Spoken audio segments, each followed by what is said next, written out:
আজকে গল্পটা হচ্ছে কোরআনের পাতা থেকে, কোরআনের যে পৃষ্ঠাগুলো আছে এই পৃষ্ঠাগুলো থেকে কয়েকজন মহামানব সম্পর্কে আলোচনা করবো ইনশাআল্লাহ।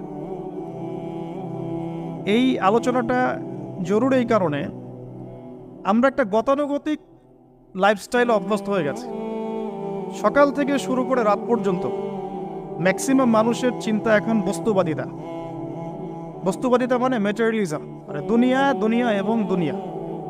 মানে কি করলে আমার দুনিয়াতে ভালো হবে, কি করলে আমার খাবারটা ভালো হবে, বাড়িটা ভালো হবে, রিজিকটা ভালো হবে, আমার স্ত্রী সন্তান একটু ভালো থাকবে। এই যে চিন্তাগুলো আল্লাহ এবং তার রাসূলকে অ্যাভয়েড করে, এই যে চিন্তাগুলো, এই চিন্তাটাকে আমরা বলি বস্তুবাদিতা, ম্যাটেরিয়ালিজম। দেখবেন গতানুগতিক লাইফস্টাইলে এখন এই পৃথিবীর বেশিরভাগ মানুষ বস্তুবাদী।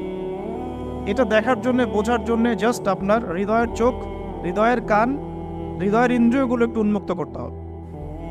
আর হৃদয়ের চোখ, হৃদয়ের কান উন্মুক্ত হবে তখনই যখন আমরা আল্লাহ এবং তার রাসূলের সামনে আত্মসমর্পণ করব, তার আগে নয়।